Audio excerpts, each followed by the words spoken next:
नमस्कार। हम एक ऐसे समाज से जुड़े हुए हैं जो बेहद भावुक माना जाता है। अक्सर तो इतना भावुक होता है कि किसी भी अफवाह को भी हकीकत यानी सच मान लेता है। कहने की जरूरत नहीं कि समाज को भावुकता की आंच पर चढ़ाने के लिए बाकायदा राजनीतिक षड्यंत्र बुने जाते हैं।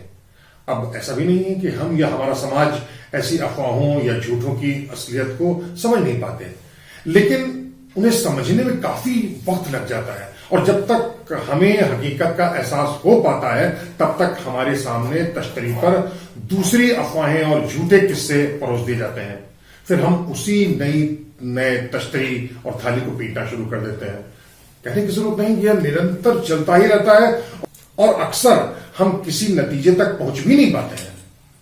आज गणतंत्र दिवस है, छुट्टी का दिन भी है, तो ऐसे पुनीत अवसर पर हम कुछ ऐसे हादसों को नए तरीके से छानबीन कर सकते हैं जिसे हमारी सरकार, उसके प्रशासन तथा पुलिस ने अपनी असफलताओं को छिपाने के लिए सच का निर्ममता के साथ गला घोट डाला था। एनकाउंटर के नाम पर कत्लो आम कर लाशें बिखेर दी गई और हमारे सामने मामला कुछ किस तरीके से डींग मारते हुए पेश किया गया कि मानो सरकार, प्रशासन और पुलिस ने आम आदमी नहीं बल्कि समाज को भी बड़े संकट से बचा लिया था, वरना बड़ा अनर्थ हो जाता। हकीकत यह होती है कि यह कत्लो आम होता है, फर्जी एनकाउंटर इसी को कहा जाता है। फिलहाल हम दो घटनाओं का जिक्र करने जा रहे हैं आपके सामने। आपको याद होगा कि पुलिस बयान के मुताबिक फर्रुखाबाद के करथिया गांव में पिछले साल सुभाष बाथम और उसकी पत्नी ने कुछ बच्चों को अगवा कर लिया था और धमकी दी थी कि सरकार अगर उनकी मांगे नहीं मांगेगी तो वो सारे 23 बच्चों को मौत के घाट उतार देगा। सुभाष बाथम ने अपनी बच्ची के जन्मदिन पर अपने घर आमंत्रित कर दिया था इन बच्चों को और वहीं पर घर पे बंधक बना लिया था। पुलिस ने बताया बंधक बनाए गए बच्चों को रिहा करने की शर्त रखी थी सुभाष ने कि उसे 23 करोड़ रुपया फिरौती दी जाए। अपनी रणनीति के मुताबिक सुभाष ने अपने तहखाने में असलहों का जखीरा जुटा लिया था जो एक पखवाड़े तक युद्ध की हालत तक लड़ सकता था। आपको याद होगा कि बिकुरू गांव कानपुर का, आपको खुद याद होगा, जहां कुख्यात और दुर्दांत अपराधी विकास दुबे ने 2 जुलाई 2020 में को एक ईमानदार और तेज तर्रार माने जाने वाले सीओ देवेंद्र मिश्र समेत 8 पुलिस वालों की हत्या कर दी थी जब पुलिस की टीम विकास दुबे के घर में छापा मारने गई थी। इस हादसे में कुछ पुलिसकर्मी भी घायल हुए थे। बाद में पुलिस ने विकास दुबे और उसके 7 अन्य साथियों को भी एनकाउंटर पर मार गिराया था। लेकिन इन दोनों ही मामलों में पुलिस का बयान सच नहीं था, बल्कि पुलिस ने मामले पर खूब धूल फेंकी थी और एक शातिर आपराधिक गिरोह की तरह सच को मौत के घाट उतार डाला था। 26 जनवरी यानी गणतंत्र दिवस यानी देश के आम आदमी के हक हुकूक और जनता के अधिकारों के संरक्षण का संकल्प दिवस है और इसी के आधार पर लोकतंत्र को मजबूत करने का पुण्य दिवस माना जाता है इसे। लेकिन कम से कम पिछले बरस में राजसत्ता की नाक के नीचे जिस तरह निरंकुश पुलिस ने आम आदमी के हितों पर भयावह कुठाराघात किया वह इतिहास के हमेशा काले पत्तों में दर्ज रहेगा। इस कालखंड में नियम, कानून, शुद्धता और शर्म हया को बेच डाला था पुलिस और राजसत्ता ने। सच बात तो यही है, चाहे वो फर्रुखाबाद को करथिया कांड रहा हो या फिर कानपुर का बिकरू कांड। ऐसे ही मामलों में पुलिस ने अपनी जितनी कोशिश सच बताने में की उससे लाख दर्जा कवायद उसने तो अपने पक्ष में झूठ बोलने और मामले में फंस रहे अफसरों को बचाने में किया है, बल्कि अपने चेहरे पर पुत चुकी कालिक को साफ करने में भी पुलिस ने खूब कवायद की। यह भी सच है कि फर्रुखाबाद के करथिया में मारे गए बाथम को पुलिस ने घेर कर मारा था। वजह यह कि सुभाष बाथम की पत्नी के साथ अक्सर बलात्कार किया करते थे वहां के पुलिस वाले। जब मन होता था यह पुलिस वाले सुभाष की पत्नी को बुलावा भेज देते थे। इनकार का मतलब हुआ करता था कि सुभाष को पुलिस यंत्रणा देना है और फिर उसे जेल भेजने की धमकी। आज आ चुका था सुभाष और उसकी पत्नी भी। करथिया कांड में दुलत्ती संवाददाता ने घटनास्थल पर पहुंचकर जमीनी छानबीन की तो कई चौंकाने वाले तथ्य सामने आए। कहानी सिर्फ यही तक ही नहीं है जो पुलिस ने पेश की। यहां के 23 बच्चों को कथित रूप से अगवा कर उनके घर वालों से प्रति बच्चा 1-1 करोड़ रुपए की फिरौती मांगने वाले तथाकथित हादसे में पसरे बुने गए तार और तबियता ठीक ऐसे ही नहीं है जिसे पुलिस ने फैलाया था, बल्कि तथ्यों को बुनने, धोने, छीपने, पसारने और सुखाने की तोड़फोड़ नुमा साजिशें भी की थी पुलिस ने। सच तो यह है कि इस पूरे मामले में पुलिस ने कहानी का जो दोशाला बुना उसमें अधिकांश तथ्य पूरी तरह झूठ पर ही सिले बुने हुए गए थे। चाहे इस हादसे में मारे गए सुभाष बाथम और उसकी पत्नी के किरदार का मामला हो, बच्चों को जन्मदिन पार्टी आयोजित करने के मामले में के बहाने बच्चों को बुलाने का मामला हो, बेहाल बच्चों के घर वालों से फिरौती मांगने का मामला हो, मुफ्त में बंटने वाले सरकारी आवास की मांग को करोड़ों की फिरौती में तब्दील करने की बात हो, सुभाष पत्नी को भारी पुलिस बल में की मौजूदगी में भीड़ द्वारा पीट पीट कर मार डालने की बात हो, या फिर इस घटना में सुभाष के मकान को 12 घंटों तक पुलिस द्वारा की गई घेराबंदी का मामला हो, सब के सब कहानी में सिर्फ बेशर्म झोल ही झोल था और साजिश की थी पुलिस ने। पुलिस और प्रशासन ने इस मामले में जो भी तथ्य प्रस्तुत किए थे वह अपने आप में निहायत बचकाना और घटिया भी था। मसलन फर्रुखाबाद के सुतली बम को बम के तौर पर पेश कर दिया और सुभाष बाथम को अनपढ़ होने के बावजूद उसे महानतम भौतिकी और रसायन शास्त्री और विस्फोट विज्ञान के वैज्ञानिक के तौर पर पेश कर दिया गया। पुलिस का दावा तो यहां तक था कि उसके पास जितना असलहों का जखीरा था उससे वो एक पखवाड़े तक पुलिस वालों और दूसरे लोगों से युद्ध लड़ सकता था। बरामद एक सुतली बम भी नहीं हुआ। पत्रकार तो बढ़ चढ़ कर पुलिस की कहानियों को सच का मुलम्मा चढ़ाने में जुटे हुए थे। पुलिस वाले और डीएम बोले कि 23 करोड़ रुपया मांगा था सुभाष ने। ये किसी ने नहीं सोचा कि 23 करोड़ रुपए वो रखेगा कहां। 23 करोड़ रुपए का मतलब उन सारे अधिकारियों को भी उनकी संख्या, उनके शून्य की एहसास नहीं होता। फिर पुलिस बोली कि सरकारी आवास की मांगा था सुभाष ने, और उसके बाद फिर बोले कि फिर मकान नहीं बल्कि सुभाष बाथम का मकसद तो यहां डरावना माहौल पैदा करना था। क्यों करना था इसका जवाब किसी के पास नहीं था, चाहे वो आईजी रहे हो, चाहे एसपी और या वहां के डिस्ट्रिक्ट मजिस्ट्रेट।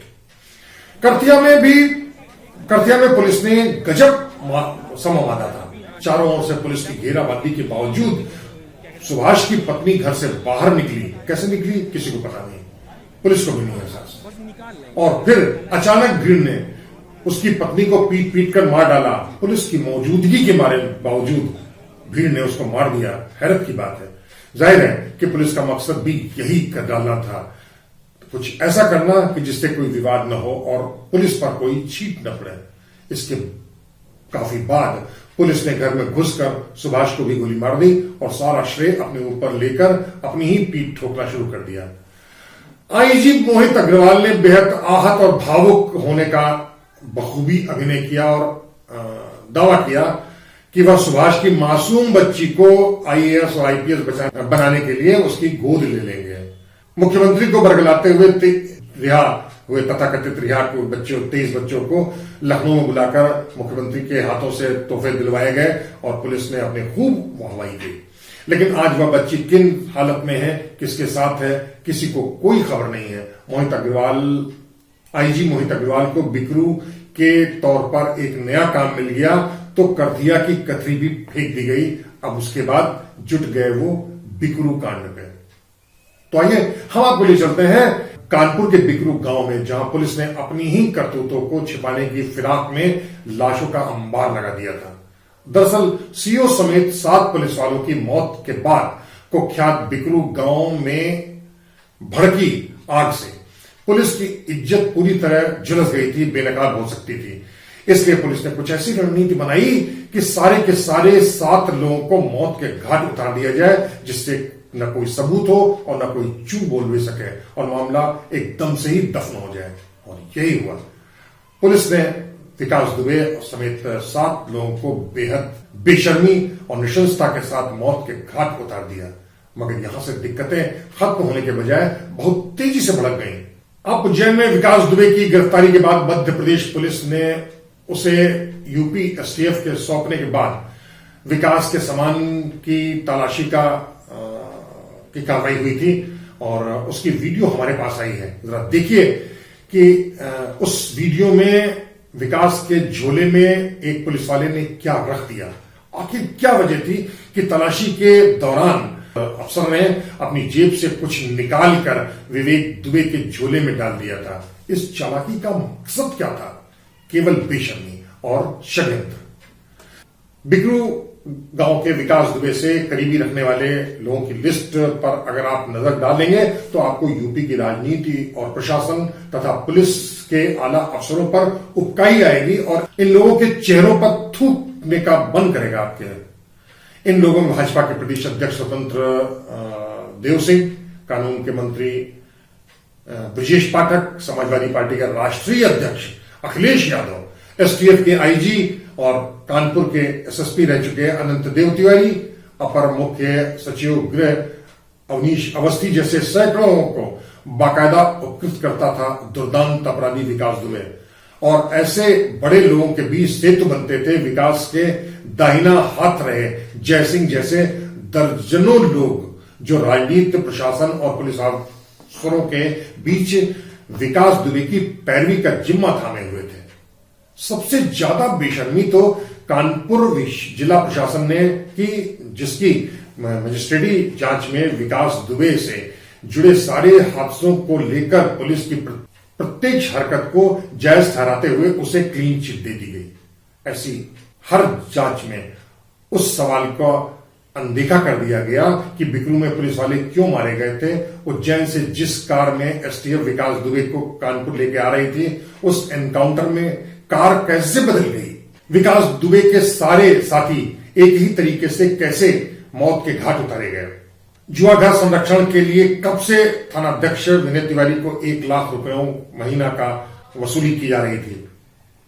सीओ देवेंद्र मिश्र ने इस 1 लाख रुपए में से अपना हिस्सा मांगा था या नहीं, बिना सुरक्षित तरीकों को अपनाए हुए सीओ देवेंद्र मिश्र एक ही दिशा में पुलिस पार्टी को लेकर क्यों देर रात तक चले गए थे। देवेंद्र मिश्र ने विनय तिवारी की शिकायत जब एसएसपी अनंत देव तिवारी को की थी तो अनंत देव तिवारी ने शिकायत को लिखित देने का आदेश क्यों दिया, और जब देवेंद्र मिश्र ने विनय तिवारी की शिकायत लिखित रूप से दी तो अनंत देव तिवारी ने उस पर क्या कार्रवाई की। गनीमत तो थी कि बाद में एक ऑडियो क्लिप से यह खुलासा हो गया कि तब के एसएसपी और बाद में एसटीएफ के डीआईजी बनाए गए अनंत देव तिवारी ने देवेंद्र मिश्र के उस पत्र पर कार्रवाई न करने के एवज में विनय तिवारी से 10 लाख रुपयों की उगाही कर ली। एक फिल्म है जॉली एलएलबी, इसमें जज एक मामले में वकील को चैम्बर बुलाकर झड़कता है कि वकील साहब, कानून अंधा होता है लेकिन जज नहीं। अब बिकरू और करतिया के मामले में इसी फिल्म के इसी डायलॉग का नापतोल कर दीजिए तो आपको साफ पता चल जाएगा कि उन मामलों में पुलिस की करतूतों और होने वाली मोटी उगाहियों का हिस्सा पुलिस में कितना कितना और कहां तक जाता था। और जब तक इन सवालों का जवाब नहीं मिल पाता, ऐसे गणतंत्र दिवस को मनाने का कोई औचित्य होगा क्या? हां, इससे सरकार को एक लाभ तो जरूर मिल जाएगा कि गणतंत्र दिवस और स्वतंत्रता दिवस जैसे मौकों पर ऐसे भव्य आयोजनों से आम आदमी की आंख में धूल झोंकने का मौका मिल जाएगा। और तब तक राज सत्ता से जुड़े लोग सिर्फ राज सुख लूटते रहेंगे और आम आदमी सिर्फ जोर जोर से चिल्लाता ही रहेगा कि भारत माता की जय, भारत माता की जय, वंदे मातरम, वंदे मातरम। अगली बार फिर किसी दूसरे मसले पर, किसी दूसरे स्थान पर और किसी दूसरे किस्से के साथ हम फिर हाजिर होंगे। तब तक दुलत्ती के लिए कुमार स्वामी को इजाजत दीजिए। और हां, अगर आपको हमारे इस चैनल का कंटेंट पसंद है, उसकी प्रस्तुति प्रशंसनीय लगती है तो उसे YouTube पर सब्सक्राइब कीजिए, घंटी दबाइए ताकि लोगों को पता तो चल सके कि दुलत्ती ऐसे लगाई जाती है। नमस्कार।